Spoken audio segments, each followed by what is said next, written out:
ॐ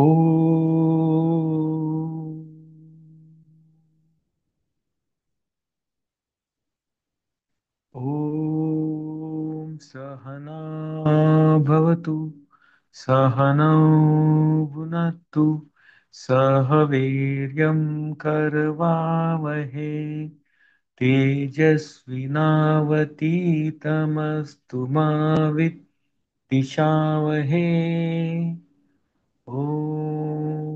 शांती शांती शांती।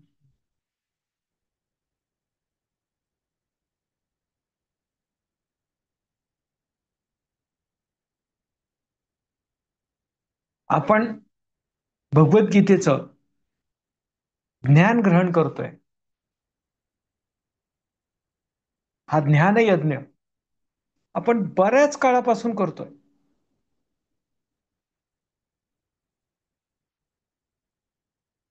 भगवंतांनी सुरुवातीला स्वतःला समजून सांगण्याबद्दल सांगितलं. तुम्ही काय आहात, कसे आहात, तुम्हाला काय येतं, काय येत नाही. निश्चित तुम्ही काय आहात हे केवळ तुम्हालाच माहिती आहे. ते आधी समजून घ्या. तुम्ही कोण आहात, कसे आहेत, काय आहात. पण पहिला अध्याय दिलाय अर्जुन विषाद योग. भगवद्गीता हा परिपूर्ण उपदेश आहे. कोणताही गुरु कोणत्याही शिष्याला जर ज्ञान देऊ शकत असेल तर ते सर्वोच्च प्रतीचं ज्ञान तत्वमसी. तत्वम असी. तत् ते ब्रह्म, परमात्मा परमेश्वर जे सर्वत्र आहे, असं कोणतंही ठिकाण नाही की जिथे परमात्मा परमेश्वर नाही. ते ब्रह्म आणि तुमच्यामध्ये असलेलं त्वम, आत्मतत्व, ब्रह्मतत्व, चैतन्य. नावं वेगळी वेगळी आहेत पण कन्सेप्ट एकच आहे. तत् त्वम, तुमच्यामध्ये असलेलं देव, ब्रह्म आणि असी, वन ऑफ द सेम. ते तेच आहे. ते हेच आहे. हे तेच आहे. हे भगवंतांनी अशी या तिसऱ्या विभागात सांगितलेलं आहे. 1 ते 6 अध्याय म्हणजे त्वम, तुमच्या स्वतःमधील देव ओळखा. ते आत्मतत्व ओळखा की जे सर्वत्र आहे. असं कोणतंही ठिकाण नाही की जिथे आत्मतत्व अस्तित्वात नाही. ते प्रथम ओळखा.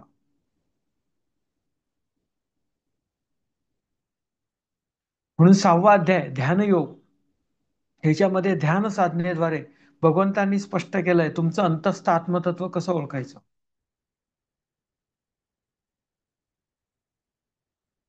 त्यानंतर 7व्या अध्यायापासून तर 12व्या अध्यायापर्यंत तत्, ते ब्रह्म,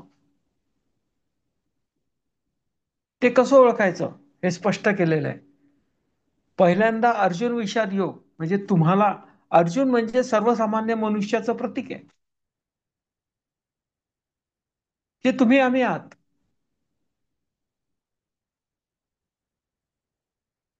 स्वतःला ओळखा, स्वतःमधला विषाद व्यक्त करा. सत्य काय आहे, तुम्ही काय आहात हे जाणा. आणि त्यानंतरच तुम्ही आध्यात्मिक मार्गावर मार्गक्रमण करू शकता. तुमचं ध्येय निश्चित करा आणि मग मार्गक्रमणाला सुरुवात करा. जेव्हा अर्जुनाला कळतं आपण कितीही बुद्धी वापरली, काहीही युक्ती वापरली तरी या परिस्थितीतून आपण बाहेर जाऊ शकत नाही. त्याला कळत नाही नक्की काय करावं. आपल्या आप्तेष्टांचा वध करावा की हे सर्व सोडून वानप्रस्थाश्रम पत्करावा, ज्ञान प्राप्त करावा आणि ज्ञानाद्वारे मोक्ष प्राप्त करावा. तो गर्भगरीत होऊन पळून जातो. त्याला कळत नाही नक्की काय करायचं. मग तो भगवंतांना शरण जातो आणि भगवंतांना सांगतो, भगवंता, केवळ तुम्हीच मला योग्य मार्गदर्शन करू शकता. मी काय करू? कर्म करू का ज्ञान प्राप्त करून मोक्ष प्राप्त करू? मग भगवंत दुसऱ्या अध्यायामध्ये ज्ञानयोगामध्ये अर्जुनाला मार्गदर्शन करतात. त्याला सांख्ययोग म्हटलेलं आहे. जो मनुष्याचा परिपूर्णतेसाठी मार्ग स्पष्ट करतो, तो योग. योग म्हणजे पद्धत, प्रोसेस. ज्ञानयोग म्हणजे ते ज्ञान आहे की जे तुम्हाला योग म्हणजे परमात्मा परमेश्वराशी एकरूप करतं, तद्रूप करतं आणि तुम्ही त्याच्यामध्ये विलीन होता आणि तुम्ही स्वतः बनता. अहम ब्रह्मास्मी, तुम्हीच ब्रह्म बनता. आणि जे सत्य आहे, तुम्ही, मी, हे जग, हे जीव, हे जे काही दिसतं ते जग, ब्रह्मांड, असे कित्येक ग्रह तारे, हे काही वेगळं नाही. हे सर्व केवळ ते ब्रह्मच आहे.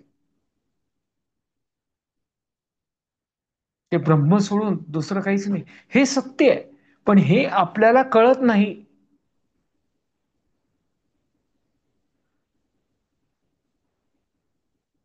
त्या तुमच्या वासना. ब्रह्माला ब्रह्म म्हणून आपण ओळखत नाही, म्हणून जे काही निर्माण होतं, तुमचं विश्व म्हणा, तुमच्या इच्छा आकांक्षा म्हणा, तुमच्या आवडीनावडी म्हणा, जे काही निर्माण होतं, ब्रह्माला न ओळखल्यामुळे त्यांना वासना म्हटलेलं आहे.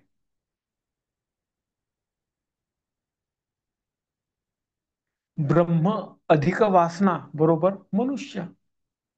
आणि मनुष्य वजा वासना म्हणजे ब्रह्म, देव.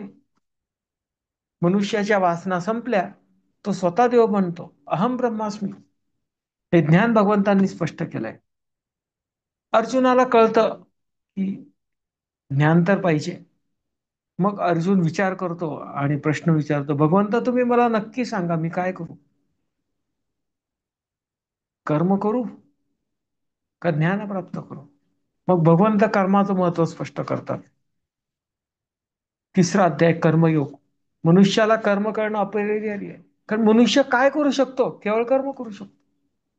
म्हणून अर्जुना, तू तुझ्या शरीर, मन आणि बुद्धी हे तुझे जे तीन साधने आहेत त्यांचा उपयोग करून आत्मसाक्षात्कार प्राप्तीसाठी कर्म कर, मोक्ष प्राप्तीसाठी कर्म कर. हे भगवंत स्पष्ट करतात.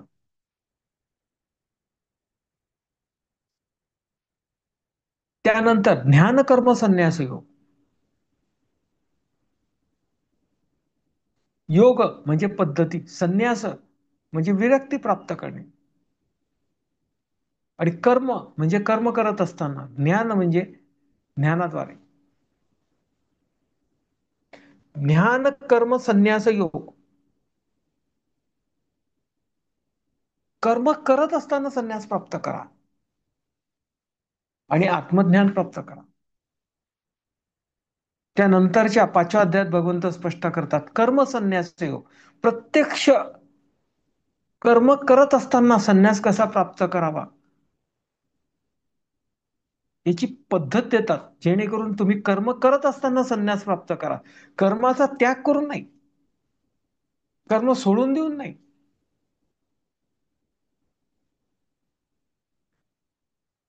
त्याग म्हणजे कर्मफलाची अपेक्षा न करणे, आणि संन्यास म्हणजे इच्छारहित कर्म.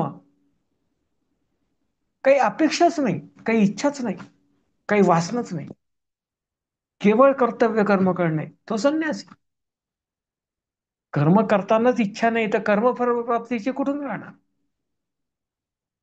पण म्हणून मनुष्य ज्ञानयोग, भक्तियोग आणि कर्मयोग या तिन्ही योगांचं आचरण करून शेवटी स्वतःच्या वासना कमी करतो आणि त्याग करतो, त्यागी बनतो.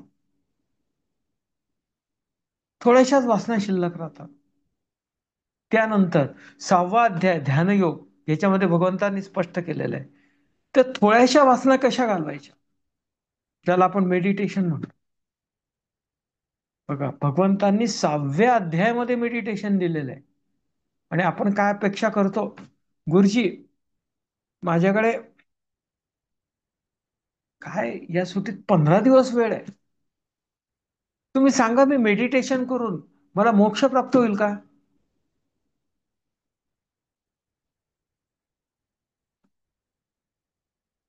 पण सत्य काय, कोणताच गुरुजी सांगत नाही. नाही ते म्हणतात हो का नाही, जरूर. त्यानिमित्ताने तो मनुष्य काहीतरी करेल. कारण त्याला माहिती आहे 15 दिवसात मोक्ष प्राप्त होऊ शकत नाही, मेडिटेशन होऊ शकत नाही. कारण स्वतःला त्याला करता आलं नाही ना. जन्मोनी जन्मच्या साधना तुम्ही केल्यानंतर तुमच्या वासना कमी होतात. आणि त्या कमी वासना असताना जेव्हा तुम्ही ध्यान साधना करता, ओम या मंत्रावरती जप करता, स्वतःची बुद्धी स्थिर ठेवता परमात्मा परमेश्वरावरती, स्वतःचं मन पूर्णतः त्या परमात्मा परमेश्वराच्या चरणी अर्पण करता, शरण जाता आणि केवळ मोक्ष प्राप्तीसाठी कर्म करता.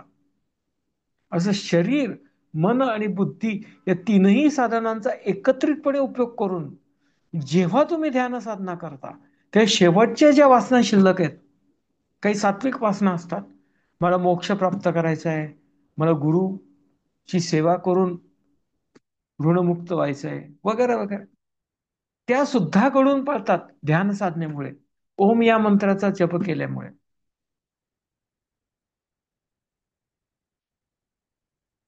बुद्धी बुद्धी दोन विचारांमुळे अस्तित्वात असते आणि बुद्धी योग्य अयोग्य, चांगलं वाईट हे स्पष्ट करते. पण शेवटी तुमच्या वासना संपलेल्या आहेत, एकच विचार आहे मंत्रोच्चाराचा ओम, दुसरा विचारच नाही. कारण दुसरा विचार तुम्ही नष्ट केलेला आहे बुद्धीचा उपयोग करून.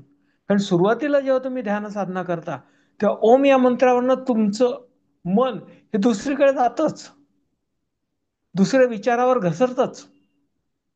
मग बुद्धीचा उपयोग करून ते घसरलेलं मन परत ओम या विचारावर आणा आणि त्याचा मंत्र जप करा. असं हळूहळू जेव्हा तुम्ही प्रॅक्टिस कराल, तेव्हा तुम्ही ध्यान साधना जास्त काळ करू शकाल. त्याच्यासाठी भगवंतांनी फार सुंदर पद्धत सांगितलेली, ओपन आय मेडिटेशन. कसं करणार? तुम्ही जागृत असा, मनुष्य जागृत अवस्थेतच त्याला जगाची कल्पना येते किंवा बाहेरच्या जगाशी संबंध येतो. वासना त्याला जागृत अवस्थेतच संपवायच्या असतात. मग जागृत अवस्थेमध्ये तुम्ही सर्व शरीर, मन आणि बुद्धी हे कार्यरत असताना त्या परमात्मा परमेश्वराची, ब्रह्माची जाण सतत स्वतःच्या मनामध्ये ठेवली पाहिजे. तुमचे कर्म करा, कारण कर्म करण्यासाठीच तुमचा जन्म झालेला आहे. वासना आहेतच, प्रारब्ध वासना ज्या भोगूनच संपवायच्या, आणि काही संचित असतील त्या तुम्हाला ज्ञान प्राप्त करून संपवायच्या. म्हणून कर्मयोग, भक्तियोग आणि ज्ञानयोग या तीनही योगाचं आचरण करून तुम्हाला हळूहळू स्वतःच्या वासना संपवायच्या.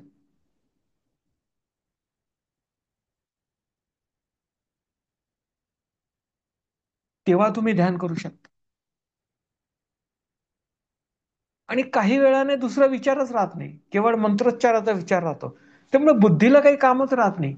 बुद्धी खिचून जाते, म्हणजे काही कामच करू शकत नाही, काही कामच राहत नाही. आपल्याला माहिती आहे, कुठलाही अवयव जर उपयोगात राहिला नाही, कुठली गोष्ट जर उपयोगात राहिली नाही, तर ऑटोमॅटिक ती नष्ट होते. हा निसर्गाचा नियम आहे.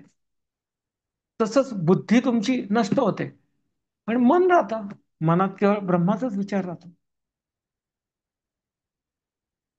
शेवटी मनालाही काही राहतच नाही. कारण काय, की सुरुवातीला जो तुम्ही ओम या मंत्राचा जप करता तर मोठ्याने करता, आणि हळूहळू हळू तो तुमच्या मनामध्ये कुजबुजल्यासारखा होतो.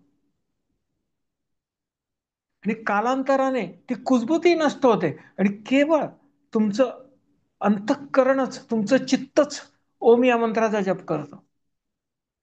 मग मनालाही काम राहत नाही, मन थिजून जातं. बुद्धी निरुपयोगी होते, नष्ट होते, मन थिजून जातं. मग बुद्धी केली, मन केली आणि शरीर शांत आहे. मग शरीर, मन आणि बुद्धी या तिघांच्या बंधनातून तुम्ही मुक्त होता.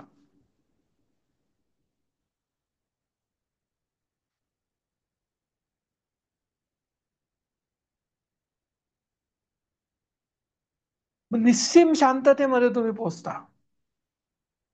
त्यामुळे हे शरीर, मन, बुद्धी हे पंचमहाकोशांमुळे, पंचमहाभूत त्याच्यापासून पंचकोश निर्माण होतात. अन्नमय कोश, प्राणमय कोश, मनोमय कोश, बुद्धिमय कोश आणि वासना. हे पाचही कोशांपासून जेव्हा तुम्ही पलीकडे जाता तेव्हा फक्त आत्माच राहतो. हे कोश या आत्म्याभोवती आवरण निर्माण करतात आणि बाहेर जग असतं.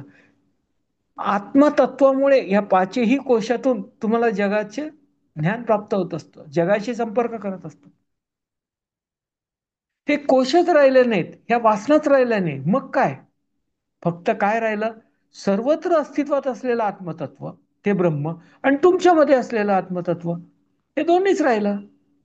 थोडक्यात तुम्ही पाणी एका भांड्यात घेतलेलं आहे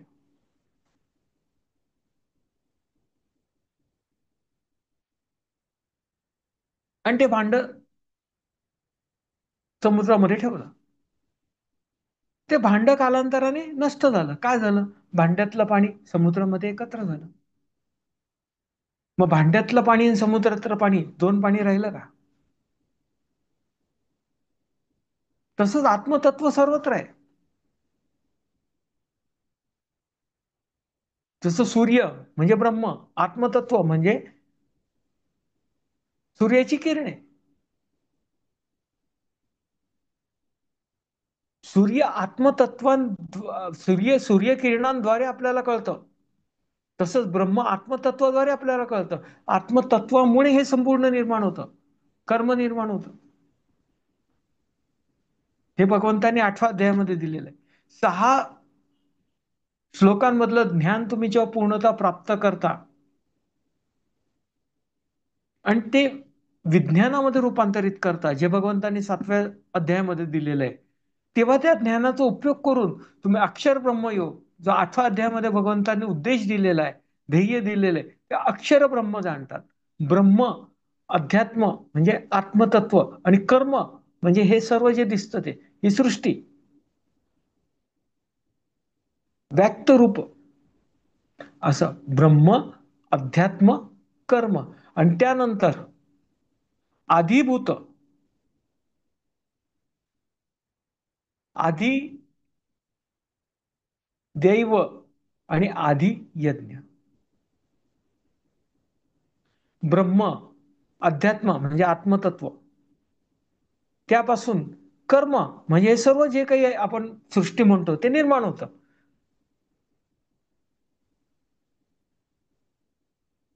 हे कर्म, त्याच्यापासून आधिभूत म्हणजे भौतिकता निर्माण होतं, पंचमहाभूतांची. आकाश, वायू, अग्नी, जल आणि पृथ्वी हे पंचमहाभूत आहे. ह्यांच्यापासून हे भूत तयार होतं, ही भौतिकता तयार होते. आणि ही भौतिकता अनुभवतो कोण? अधिदैवत, तुमच्यामधला आत्मतत्वाचा अंश, हे व्यक्तिमत्व. आणि हे सर्व चैतन्यमय कशामुळे होतं? तुमच्यामधील आत्मतत्वामुळे. त्याला आदियज्ञ म्हटलं. आदियज्ञामुळे आदी दैवत हे आदिभूताला उपभोगत. तुमच्यातील उपभोक्ता म्हणजे आदिदैव,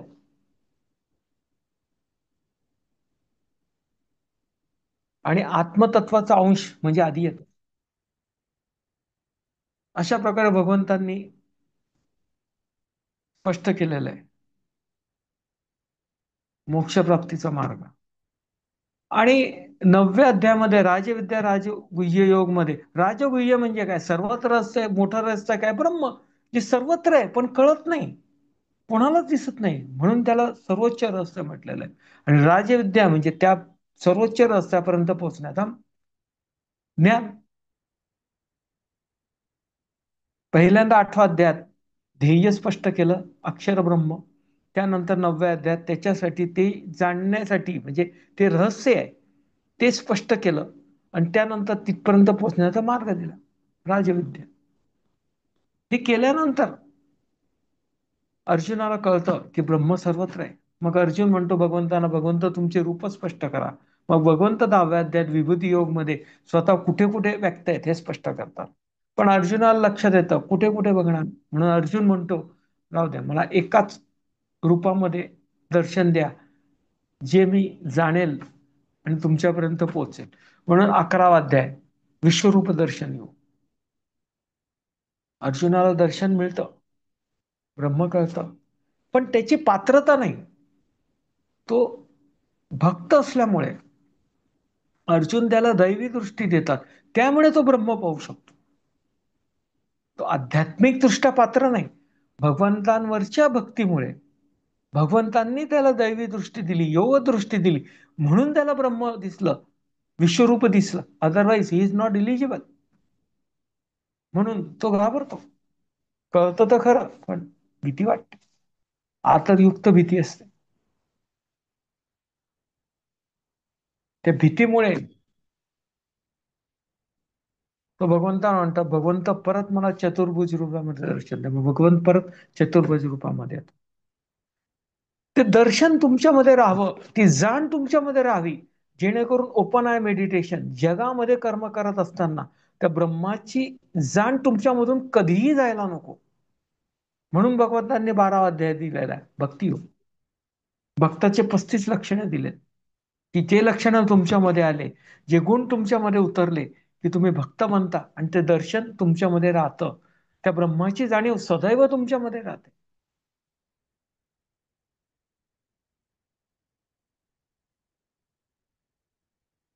तत्, त्या ब्रह्माची जाणीव तुमच्यामध्ये राहते. तत्वम हे दोन्ही कळलं. पण तरी मनात शंका राहते, अरे ते ब्रह्म आणि मी. म्हणून हा द्वैत भाव नष्ट करण्यासाठी पुढचा भाग दिलेला. असी एकच आहे, तेच आहे, ते तेच आहे.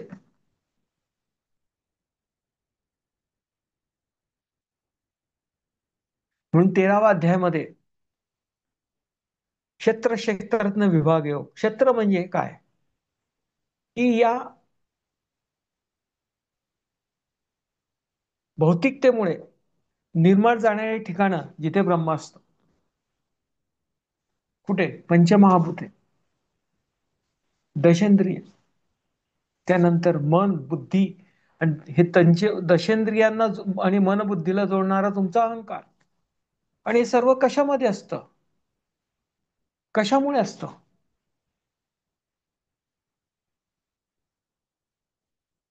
प्राण. जे प्राण आहेत ते फिजिकल एक्झिस्टन्स आणि कॉस्मिक एक्झिस्टन्स या दोघांना कनेक्ट करतं, ते तुमचे प्राण. सूक्ष्म बुद्धी, सूक्ष्म देह आणि स्थूल देहाला कनेक्ट करते, ते तुमचे प्राण.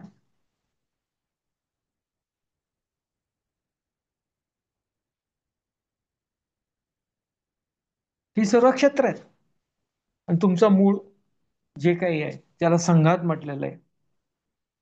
तुमच्या आवडीनावडी, तुमच्या इच्छा, तुमच्या वासना, हे क्षेत्र आहे. ह्याच्यामध्ये क्षेत्रज्ञ म्हणजे आत्मतत्व वास करतं. 31 क्षेत्र दिलेले आहेत, त्याच्यामध्ये क्षेत्रज्ञ वास करतं. त्यामुळे त्या निवासामुळे हे क्षेत्र कार्यरत आहे. क्षेत्रज्ञमुळे क्षेत्र कार्यरत आहे. क्षेत्र क्षेत्रज्ञ विभाग योग. भगवंतानी या अध्यायामध्ये दोघांमधला फरक स्पष्ट केलेला आहे. पण काय, ब्रह्म दोघांच्या पलीकडे आहे. जसं पृथ्वी, आणि पृथ्वी ही ब्रह्मामुळे आहे. मग पृथ्वी आणि ब्रह्म एकत्र आलं, रिलेटेड झालं, मग पलीकडे आहे का ते? म्हणून भगवंतांनी म्हटलं पृथ्वी आणि ब्रह्म हे आत्मतत्व हे सोडून पलीकडे सुद्धा ब्रह्म आहे. पण क्षेत्र क्षेत्रज्ञ कशामुळे कनेक्टेड आहे? 3 गुणांमुळे. म्हणून त्रिगुण विभाग योग दिलेला आहे. 14वा अध्याय. सत्व रजस तमस याच्याने क्षेत्र आणि क्षेत्रज्ञ जोडलं जातं. आणि त्यानंतर ह्या गुणांच्या पलीकडे जेव्हा जातो मनुष्य, जेव्हा क्षेत्र जे गुणांमुळे बनलेलं आहे त्याच्या पलीकडे जेव्हा जातो, तो क्षेत्रज्ञ जाणतो. सत्व रजस तमस या 3 गुणांच्या पलीकडे जेव्हा मनुष्य जातो तेव्हा क्षेत्रज्ञ जाणतो. आत्मतत्व जाणतो, क्षेत्रज्ञ जाणतो, तेव्हा भगवंत सांगतात हे क्षेत्र आणि क्षेत्रज्ञाच्या पलीकडे ब्रह्म आहे. 15 अध्याय पुरुषोत्तम योग.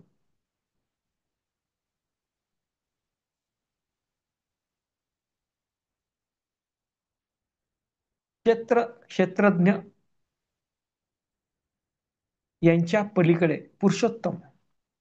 क्षर अक्षर यांच्या पलीकडे पुरुषोत्तम. क्षेत्र हे क्षर आहे, क्षेत्रज्ञ अक्षर आहे. या दोघांच्या पलीकडे पुरुषोत्तम. जसं पृथ्वी आणि पृथ्वी, ज्यामुळे पृथ्वी अस्तित्वात आहे ते क्षेत्रज्ञ, ह्याच्या पलीकडे ब्रह्म आहे. असे कित्येक ब्रह्मांड आहेत, आकाशगंगा आहेत, हे ब्रह्मामध्येच आहेत. आणि ब्रह्म त्यांच्या पलीकडे सुद्धा अस्तित्वात आहे. का? कारण त्यांचं अस्तित्व ब्रह्मामुळे आहे. हे सर्व ब्रह्मामध्ये आहे, ब्रह्म त्यांच्यामध्ये आहे, पण तरी सुद्धा ब्रह्म त्यांच्या पलीकडे आहे. त्याला सर्वोच्च ब्रह्म म्हटलंय, जो परमात्मा परमेश्वर आहे.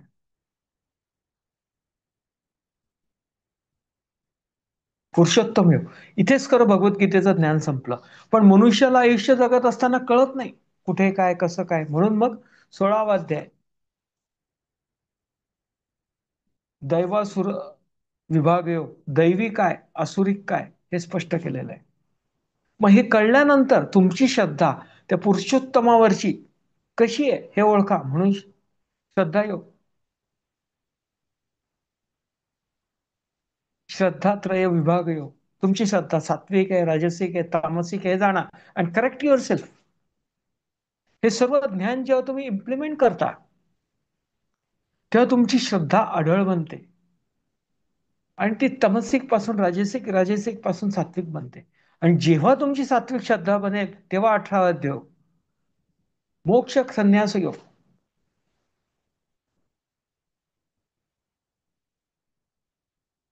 अशा अढळ श्रद्धेने अनन्य चित्तयंत जेव्हा तुम्ही साधना कराल, आराधना कराल, तेव्हा तुम्हाला मोक्ष प्राप्त होतो. कारण योग म्हणजे पद्धत कशाची? संन्यास प्राप्त करायची. आणि संन्यासाचा शेवट काय? मोक्ष प्राप्त होतो. मोक्ष कर्म संन्यास योग. हा 18वा अध्याय.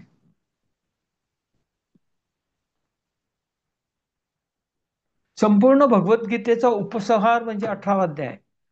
सार, ज्या गोष्टी आधीच्या 17 अध्यायात दिले गेलेल्या नाहीत किंवा विसरल्या असतील, त्या भगवंतांनी एकत्रितपणे देताना विजडम ओपन अप केलेला आहे. कारण तुम्ही पार्ट पार्ट मध्ये करताना तितकं कळतच असं नाही, किती जरी समजवलं तरी. आणि जेव्हा एकत्रितपणे समजवता तेव्हा इंटरलिंकिंग जे आहे ते अधिक स्पष्ट होतं. सुरुवातीला ओव्हरऑल गोषवारा दिला 2रा अध्याय. जेव्हा पहिल्या अध्यायाप्रमाणे तुम्ही स्वतःला जाणलं आणि शरण गेला तेव्हा भगवंतांनी गोषवारा दिला, ज्ञान म्हणजे काय. आणि मग पुढच्या अध्यायामध्ये 3रा अध्यायापासून 18वा अध्यायाच्या सुरुवातीच्या पहिल्या भागापर्यंत ते स्पष्ट केलं. योगी काय, संन्यासी काय, त्यागी काय, आणि ते केल्यानंतर शेवटी मोक्ष हे स्पष्ट केलं. आणि ते एकत्रितपणे स्पष्ट करताना भगवंतांनी सांगितलं त्याच्यामधलं इंटर रिलेशन. जसं शरीराचे तुम्ही वेगवेगळे भाग अभ्यासता. डॉक्टर अभ्यास करतो, 5-6 वर्ष असतं त्यांचं पूर्ण अभ्यास तो. पण जेव्हा तो प्रत्यक्ष प्रॅक्टिस करतो, प्रॅक्टिकल करतो, तेव्हा काही वर्षांनी त्याला त्याच्यातलं इंटरलिंकिंग कळतं आणि तेव्हा तो निष्णात सर्जन बनतो. तसंच आहे, तुम्हाला कळलं, तुम्हाला वाटतं अरे मला देव कळला, मला जग कळलं, मला अमुक मनुष्य कळला, मला जोडीदार कळला, मला माझे मुलं बाळ कळले, पण तसं काहीच नसतं. जेव्हा तुम्ही ते प्रॅक्टिस करता ज्ञान, तेव्हा तुमच्या लक्षात येतं अरे what is the interlinking, what is the bottom line. कळलं म्हणजे नक्की काय कळलं, आणि सत्यापर्यंत तुम्ही पोहोचता.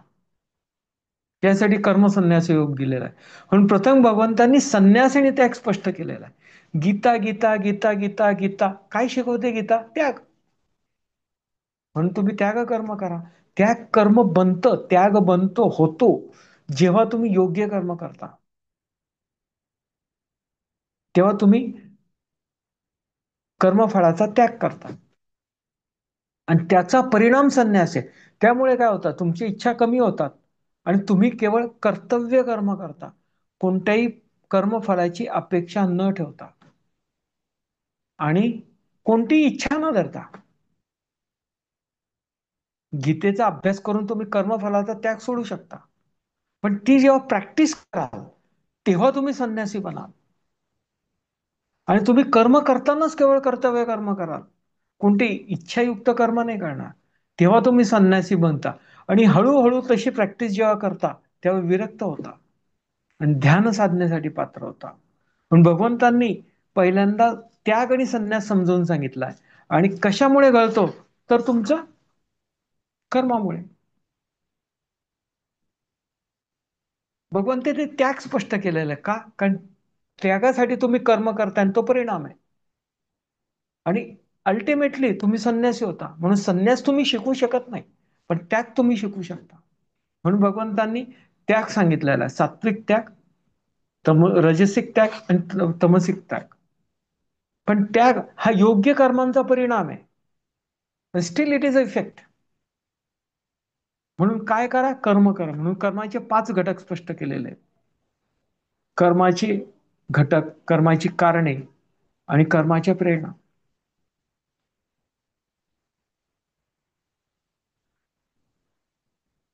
कोणते?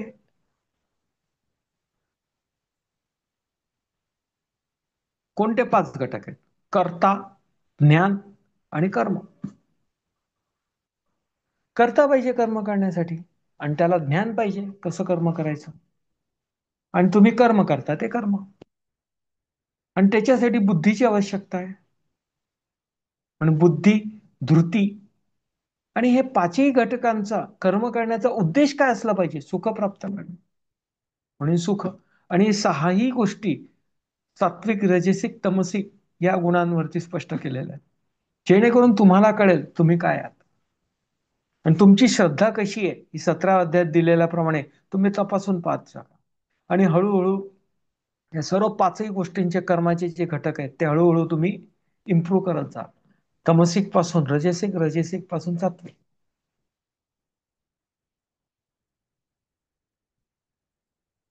प्रेरणा काय? ज्ञान, ज्ञाता आणि ज्ञेय. तुम्हाला ज्ञान पाहिजे, आणि ज्ञेय म्हणजे कसलं ज्ञान कशासाठी घेतोय हे माहिती पाहिजे. आणि ज्ञाता म्हणजे कोणी घेतलंय. या तिघांमुळे प्रेरणा निर्माण होतात.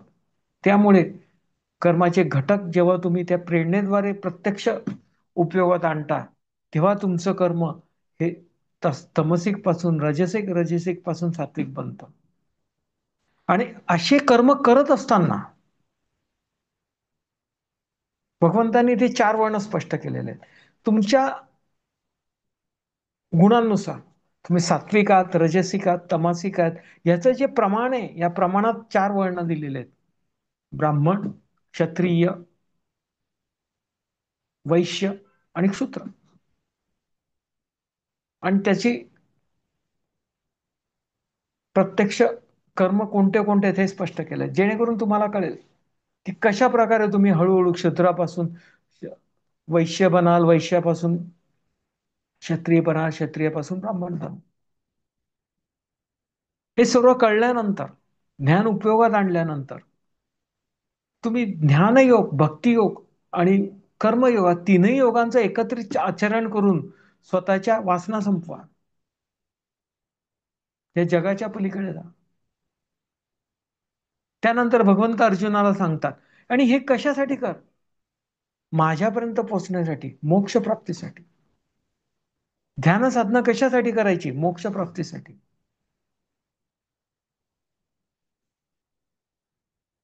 आणि भगवंत पुढे सांगतात, अर्जुना मी तुला सर्व ज्ञान दिलेलं आहे. शेवटी भगवंत सांगतात, आता तुला ठरवायचं तुला काय करायचं. गुरु केवळ ज्ञान देतो, त्या ज्ञानाचा उपयोग शिष्याला स्वतःहून करायचा असतो, स्वतःसाठी,